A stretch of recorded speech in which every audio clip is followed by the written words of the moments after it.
Es tiempo de preparar su pasaporte, ponerse cómodos y emprender el viaje al próximo destino deportivo con Gianjane Meneses. Hola amigos, hoy sellamos nuestro pasaporte en el estado de Kuwait, el país árabe situado en Asia Occidental, donde precisamente se encuentra nuestro invitado del día de hoy, en este segundo episodio del podcast Destino Deportivo. Recuerde que nos puede seguir en las redes sociales, puede suscribirse a este canal de YouTube para que no se pierda ninguna notificación y por supuesto descargar este podcast en Spotify. Vamos a Kuwait porque allí se encuentra nuestro invitado, un técnico de renombre, sí, un seleccionador que primero fue jugador de fútbol y ganó la Copa Libertadores en el año 89 y que por esos caminos de la vida llegó a la dirección técnica donde sí va a tener su tercera participación en una Copa del Mundo. Hablamos en esta ocasión de Qatar 2022. Allí se encuentra en Kuwait el técnico colombiano Luis Fernando Suárez. Profe, bienvenido. Qué dicha tenerlo. Tuve la oportunidad de trabajar con usted y generalmente uno lo ve un poco serio, tranquilo, pero cuando se toma uno un cafecito y comparte varias conversaciones se da cuenta de su buen humor, del buen gusto musical que tiene y que bueno, se le puede aprender muchísimo de las charlas futboleras. Profe, con Costa Rica, esta tercera participación en una Copa del Mundo, le damos la bienvenida. ¿Cómo está? Muy bien, Gianjane, un saludo para usted, para toda la gente que ve el programa. Ojalá salga un delicioso programa, ojalá que salga bueno. Esperemos que poner lo que tengamos que poner para que salga bien. Estás escuchando Destino Deportivo. Seguramente, profe, me encanta verlo sonreír. Eso dice que está bien, está concentrado claramente lo que se va a venir en este Mundial Qatar 2022, su tercera participación. Un grupo E donde se encuentra en la primera participación contra España.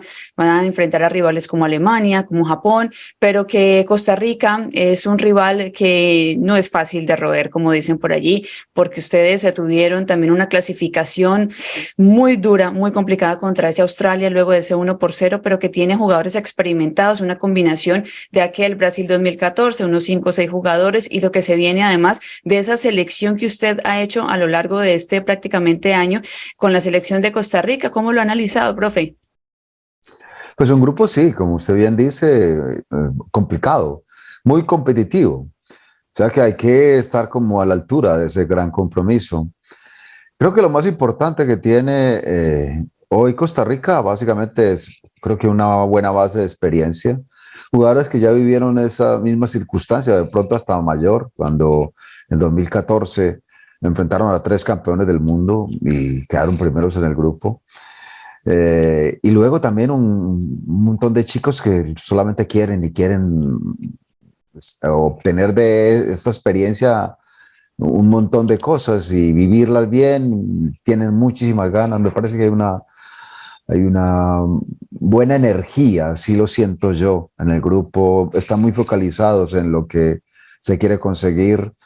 No quieren dejar de lado toda esta situación que hemos vivido, porque ha sido algo que de verdad me parece que a ellos los tiene que llenar de orgullo, igual que a mí, porque fue hacer en un año, menos de un año, cosas que nadie creía que se podían hacer.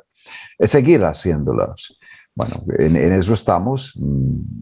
Lo primero es respetar a los rivales que vamos a tener por delante, pero tenemos ganas de seguir siendo protagonistas. Ojalá que tengamos la capacidad después en la parte táctica, en la parte estratégica, como para responder de la misma manera que en la parte emocional que estamos, porque en realidad creo que estamos muy bien emocionalmente. Bueno, y eso es muy importante, ¿no? Porque uno siempre habla de la parte física, que no hayan lesiones, que estén todos tranquilitos de cara a estos partidos, pero también la parte mental es vital de cara a estos duelos. Profe, tenemos en este momento aproximadamente unas 11 horas de diferencia. Yo me encuentro en San Diego, California, en Estados Unidos. Usted en Kuwait. Les hablamos a los oyentes y televidentes, porque también nos están viendo en este podcast de Destino Deportivo, todas las personas que se han conectado, para mencionarles que tenemos esta esta diferencia horaria porque usted está en Kuwait haciendo los entrenamientos con la selección de Costa Rica y seguramente cuando usted esté escuchando este podcast, pues ya ha pasado el amistoso contra Irak. Más allá de este amistoso, donde seguramente los jugadores están allí dando lo mejor porque sigue siendo un enfrentamiento donde uno tiene que respetar a su rival, pero también de cuidado, profe, porque estamos a puertas de este mundial y hay que tener mucho cuidado con ese tema que atormenta a muchos, las lesiones. Es cierto, hay que convivir con ellas, es normal, pero uno no quisiera que existieran. Bueno, al final tienen que jugar los partidos y casi que rezar porque todas las situaciones se den de la mejor manera. De todos modos, hay que mirarlo también por el lado positivo. Pues, se van a ver jugadores, se va a ver que al menos algunos que no tengan mucho ritmo, que la obtengan. En fin, un montón de situaciones en las cuales uno siempre querrá que las situaciones ayuden a que después, cuando ya empiece el torneo, estemos primero todos bien y después con ritmo, que es importante tenerlo. Hay veces en que, sobre todo cuando uno está dirigiendo equipos de esta parte del mundo, hay algunos que, lógicamente, por su capacidad, están jugando en Europa, pero hay veces esos de pronto no tienen la continuidad que uno quisiera. Entonces no tienen el juego o el ritmo de juego. Bueno, al menos un partido te va a dar una posibilidad de ver cómo están. Seguramente. Profe, ¿cómo a propósito de estos partidos y de esa selección que usted, su primer objetivo, me imagino ya cuando fue contratado por la selección de Costa Rica, era clasificar al Mundial, lo logra de una manera tremendo, porque yo sé que nos vimos esos partidos contra Honduras, fue muy interesante, luego lo que sucedió contra Nueva Zelanda, pero ¿cómo se selecciona? Es decir, esa tarea que tiene usted detrás de una lista, porque a veces desde el periodismo o desde la hinchada, desde la misma crítica desde afuera puede ser muy fuerte, ¿no? ¿Por qué llevo a este? ¿Por qué no llevo a este? Todos somos técnicos desde afuera, pero ¿cómo se hace una lista? ¿Cómo se selecciona? Bueno, cuando se habla de una de selección o se habla de jugadores para selección, debe haber no solamente una característica. Hay veces como que dice uno, ¿cuál es el target o cuál es como el perfil del jugador de selección? Y lógicamente la primera que uno tiene que mencionar es el talento. Y en determinado momento creería que eso es lo único. Y no, absolutamente no. Para mí, de pronto, hasta el talento es uno de los, yo le pondría hasta un porcentaje muy menor respecto a todas las circunstancias que se deben mirar para seleccionar a algún jugador. Debe tener primero una personalidad recia, tener carácter como para afrontar cosas diferentes, porque no es lo mismo jugar en un club que representar a un país. Tienes a todo el país encima mirándote y con una exigencia alta. Entonces, emocionalmente tienes que ser muy fuerte y tener una personalidad muy grande. Después, tener esa situación donde uno dice, bueno, voy a conformar un grupo, un equipo. Y hay veces en que esa situación, al gran jugador, de pronto se le pueden ir los egos muy lejos y de pronto no juega para el equipo. Entonces esa condición también es necesaria. Que sea capaz de dejar de lado un montón de circunstancias que son para él solamente. Después que haya una idea de juego también y que ellos sepan de qué manera jugar y que uno en determinado momento sepa las características de ese jugador como para ver a qué equipo va a enfrentar. Entonces esa situación también es especial. Entonces hay un montón de cosas que indican a quién puede llamar uno. Ni siquiera la edad que sea muy grande, porque yo afortunadamente en ese sentido creo que doy un buen ejemplo, porque tengo un jugador de 38 años que ha rendido de una manera grandísima, como el caso de Brian Ruiz, y tengo un chico que recién cumplió 18 años, como el caso de Jefferson Bennett. Una joya. Es un jugador que tiene muchísimo futuro. O sea que ahí es donde uno en determinado momento, eso me parece que no es lo más importante. Es más importante de pronto es la comunión que existe entre ese grande y ese pequeño, como para que de verdad se pueda conformar un buen equipo. Destino Deportivo con Gianjane Meneses. precisamente cómo es el tema del manejo del vestuario, de esos egos. Se lo pregunto puntualmente, un ejemplo, Keylor Navas, un hombre que ha estado Real Madrid, de que jugando con Cristiano Ronaldo, que hoy día con Messi, más allá de la posición del PSG como lo tenga el técnico frente a Donnarumma, pero ¿cómo es este tema de los egos con jugadores tan experimentados? En el caso específico de Keller es demasiado fácil. Es alguien que llega y no te pide nada absolutamente diferente a los derechos que tienen todos los demás compañeros. No pide nada distinto, o sea que es una cuestión demasiado fácil de llevar. Pero de todos modos, sí hay que tomar en cuenta determinadas circunstancias de los jugadores y creo que uno debe ser inteligente. En el caso específico mío, yo creo que, bueno, afortunadamente este grupo de muchachos son muy inteligentes, pero creo que lo más importante es uno como vender una buena idea. Y al vender una buena idea y que esos jugadores te la compren, bueno, ya se vuelve uno dueño. Al final somos dueños de esta idea todos. Y cuando uno es dueño de una idea, pelea por ella, busca de alguna manera que todo se vea bien. Entonces yo, y siempre lo he dicho, para mí lo más importante es que los jugadores no trabajen por uno, ni obligados por uno, sino con uno, con el cuerpo técnico, conmigo. Eso es lo más importante. Estamos todos jalando para la misma parte, tirando, como haciendo los esfuerzos porque somos dueños de una idea o somos dueños de un objetivo. Bueno, eso es lo que se consigue. Cuando se consigue eso, yo creo que es mucho más fácil llegar a realizar un objetivo. Y usted dice, menciona esas palabras claves de seguir esa idea, pero a veces cuando uno sigue una idea, tiene una crítica muy fuerte afuera. ¿Cómo afrontar esa crítica? A veces cuando está la victoria, el campeonato, el título, la foto, está todo el mundo allí con el técnico, pero a veces también hay fotos del técnico en solitario, del técnico llorando, del técnico en su tristeza, en su frustración, en su impotencia. ¿Cómo se maneja esa crítica y esos momentos de soledad? No, uno sabe que eso existe. Por ejemplo, en determinado momento de la experiencia que yo tuve en Costa Rica, en este año largo que tengo acá, 1 año, 4 meses más o menos, he vivido todas las circunstancias. Y la circunstancia esa, la adversa, la viví igual que hoy la positiva, de la manera más seria posible, de la manera más responsable posible. Pues lógicamente mirando y haciéndole caso a mi gente primero, del cuerpo técnico, para ver de qué manera se pueden mejorar determinadas cosas y después trabajar mucho. O sea que uno no puede negar que pues debe tener, cuando escucha alguna crítica, se debe sentir mal.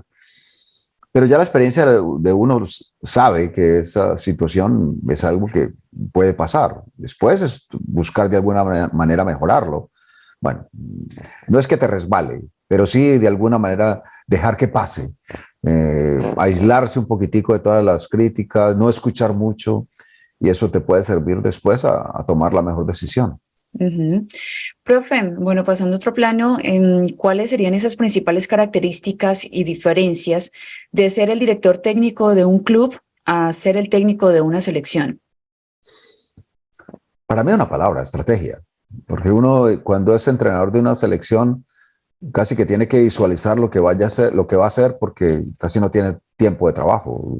Tiene 3 o 4 días, reúne su gente, yo quiero esto. Entonces, primero, estratégicamente, escoger a los jugadores que crea uno son los mejores para determinado partido y para determinada forma de jugar. Y después, hacer en 2 o 3 entrenamientos y en 2 o 3 charlas técnicas en un pizarrón, algo para que ellos después lo saquen, lo pongan en el campo. En cambio, esa es como la del seleccionador. El técnico del club está todos los días con ellos, está hablando con ellos siempre. Hay una constante que es del día a día, y eso creo que es no fácil, pero es otra ruta, otra cosa diferente en la cual, pues lógicamente puede tener muchas más material o mucho más herramientas el técnico de un club que un seleccionador. Bueno, ahí están entonces esas diferencias. Dentro de su carrera deportiva, profe, bueno, usted fue jugador de fútbol profesional, fue campeón con Atlético Nacional esa Copa Libertadores del año 89. ¿Cómo se sentía mejor de zaguero, en el medio campo? ¿Cómo se sentía? Porque no tuve la fortuna de verlo jugar, profe. Bueno, tampoco es que haya jugado mucho. Me sentía bien en el banco porque creo que todas las fotos que últimamente que me han mandado siempre es al lado del entrenador, ¿verdad? Y eso, bueno, creo que como que era más, era como una señal de dónde debería estar, ¿no? Bueno, jugué en los dos puestos. En los dos puestos en ese tiempo era relativamente parecido, porque se hacía mucho hombre a hombre. Entonces, básicamente, cuando jugaba de defensa central, yo era el que marcaba el 9, era el stopper, entonces perseguía el 9. Y en la época de ser volante central, empecé jugando marcando al 10, casi que era una situación de cambiar de posición o un poquitico más adelantado, pero no era muy diferente. Hoy ha cambiado totalmente todo eso. Ahora el volante central ya se les llama medio centro, tiene que tener antes era tener una buena técnica, ahora se dice tener buen pie. En fin, no solamente cambian los nombres, sino también cambia la funcionalidad del jugador, o sea que es totalmente distinto. Pero yo me sentí cómodo en esos puestos. También me sentí bien en el banco, que a veces ayudaba cuando entraba en algún momento.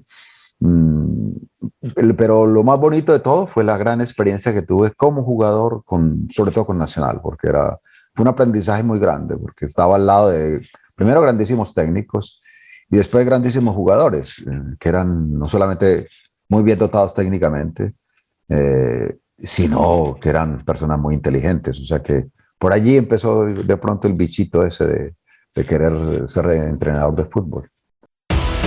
Destino Deportivo con Gianjane Meneses. ¿Qué le ha dejado a lo largo de su carrera esas conversaciones, esos aprendizajes con el técnico Francisco Pacho Maturana? Todo, básicamente todo. Todavía, bueno, por ejemplo, hace media hora hablé con él, conversé con él sobre la situación empezamos a preguntarle yo que si iba a estar en el Mundial. Y él me dice, no me invitaron esta vez, parece que estoy muy viejo para ellos. Yo le dije, bueno, no estás viejo, antes estás en la época donde eres más sabio y puedes decir un montón de cosas. Francisco para mí ha sido lo máximo. Él incluso creo que vio primero mis capacidades de entrenador antes que yo. Y después me llevó a un montón de situaciones, me condujo. Sin querer enseñarme, siempre me decía algo como para que yo de alguna manera lo retuviera, o sea y me llevó a todas partes. O sea que yo creo que sin él yo no estaría donde estoy, no hubiera tenido 3 mundiales. Bueno, quién sabe, seguramente estaría por allí todavía.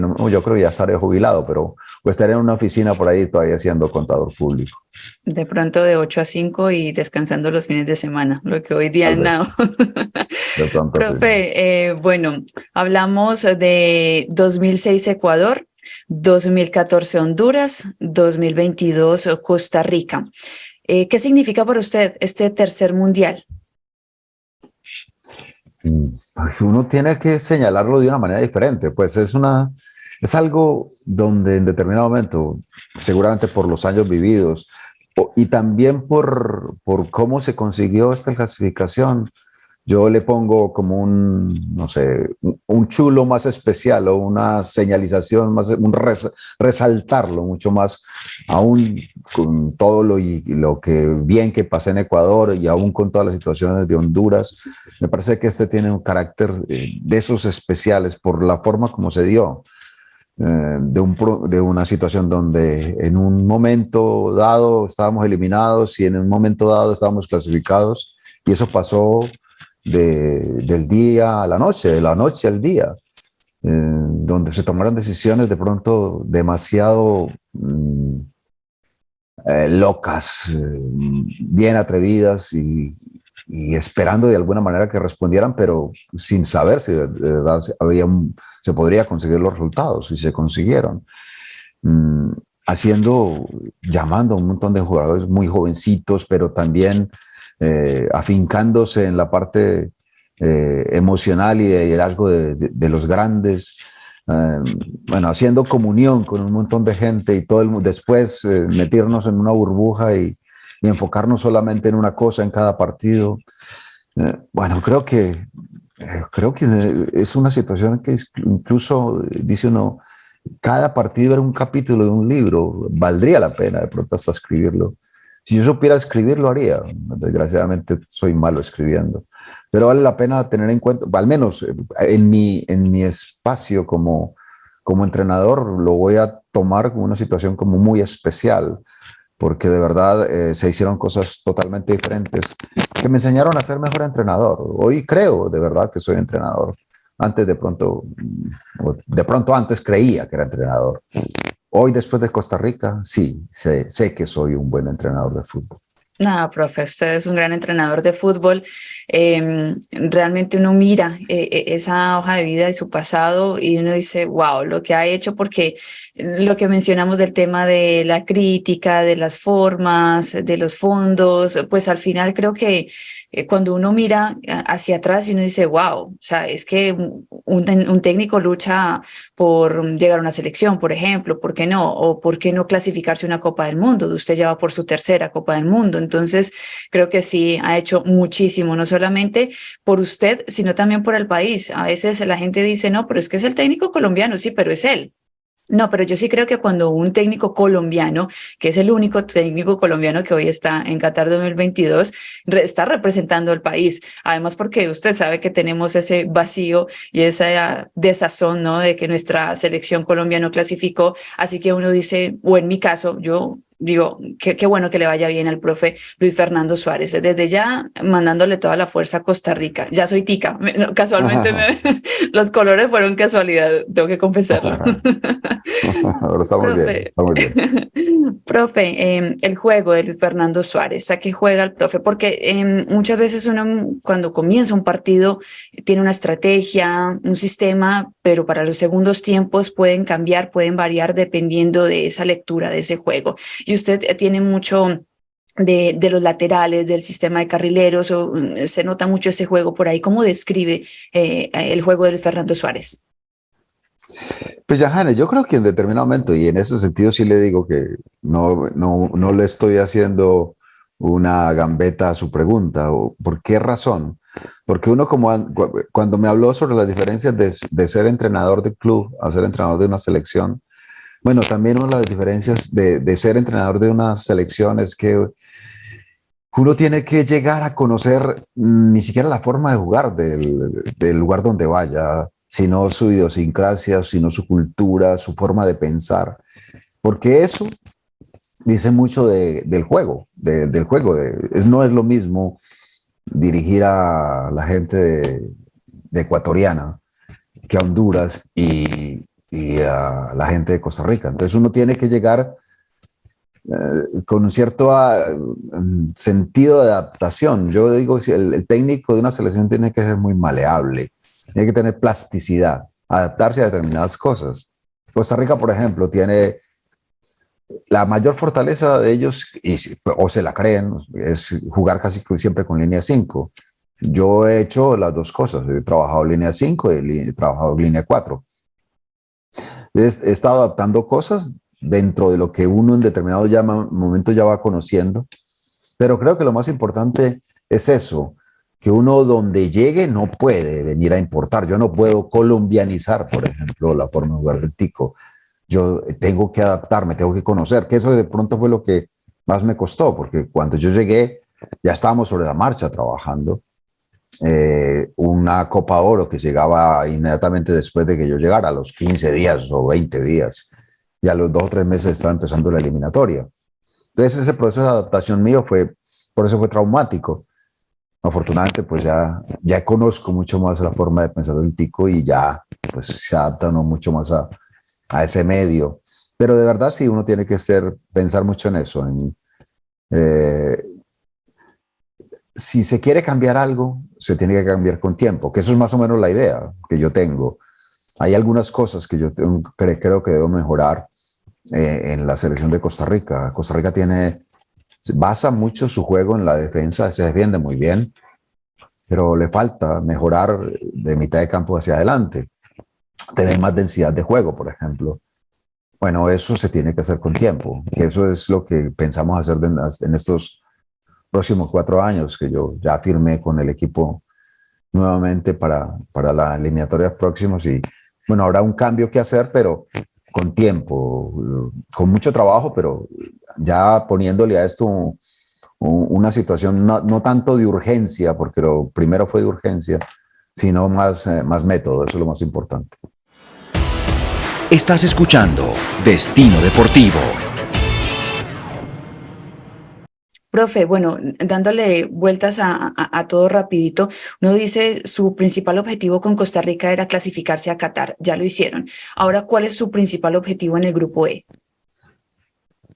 Llegar a estar puntos muy altos aquí, y en determinado momento nos han declarado atrevidos, porque a todos los jugadores y todos los jugadores lo han dicho, quieren ser campeones del mundo. Entonces nos miran como unos bichos raros. ¿Qué clase de cosas están diciendo? ¿Qué locuras están haciendo? ¿O qué locos están? Y a mí me gusta esa locura, me gusta esa valentía, me gusta que la gente quiera siempre lo máximo. Es cierto, y ahí existe siempre una situación de respeto profundo por por los equipos que vayamos a enfrentar, pero si hay algo que a mí me lleva siempre a pensar en un partido de fútbol es que bueno, uno gana o pierde después de jugar los partidos, no antes, que es muy normal dentro de lo que nosotros hacemos como latinos, que ya da por sentado el favoritismo de un equipo y a veces uno llega y casi que se entrega. Entonces, no, la idea con este grupo es a cada partido jugarlo a morir, a entregarlo todo y a ganar. Eso es totalmente claro, con nuestras fortalezas, buscando de alguna manera que las debilidades no se vean mucho, pero siempre pensando en que las cosas se pueden lograr al máximo. O sea que apoyo esa locura, esa valentía de decir yo quiero ser campeón del mundo, porque ¿quién no lo quiere ser? Me parece que eso... Mentira, hay gente que a veces no lo quiere ser. Bueno, nosotros queremos serlo, al menos luchar por ello. Qué bueno, profe, que ese sueño se cumpla, ¿por qué no? Hay que lucharlo, hay que mentalizarlo, hay que trabajarlo, y eso es lo que usted ha venido haciendo durante todo su tiempo en esta carrera de ser entrenador, de ser seleccionador, de tener objetivos claros. Pero ¿cuál es su mayor sueño, profe?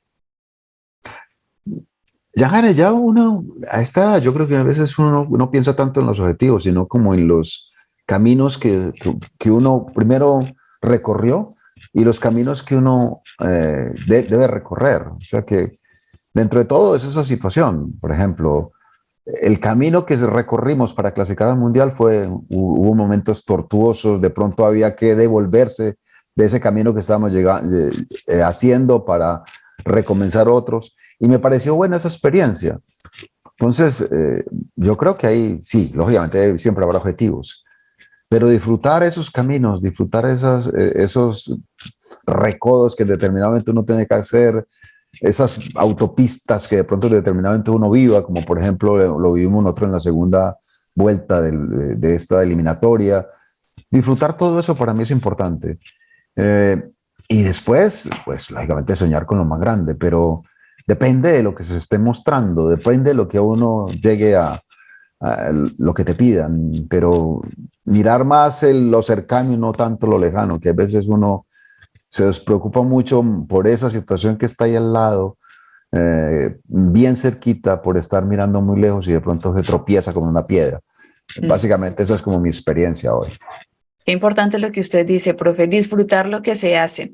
Recuerden, estamos en Destino Deportivo con el profesor, el técnico de la selección de Costa Rica, Luis Fernando Suárez.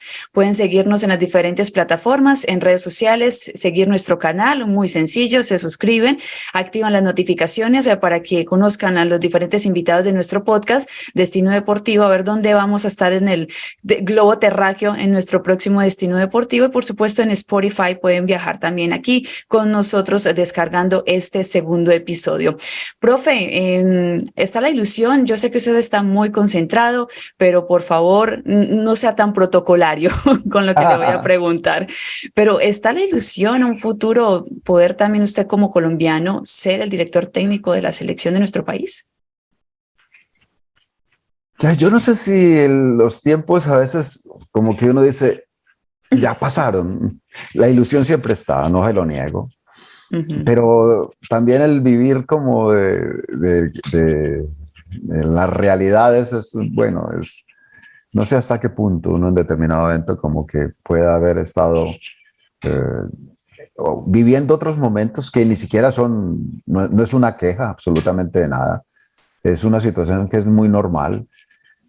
Cuando yo estuve en Ecuador, cuando estuve en Honduras, yo siempre tuve como la sensación de que habían en Colombia las cosas como que estaban bien hechas por parte de los colombianos.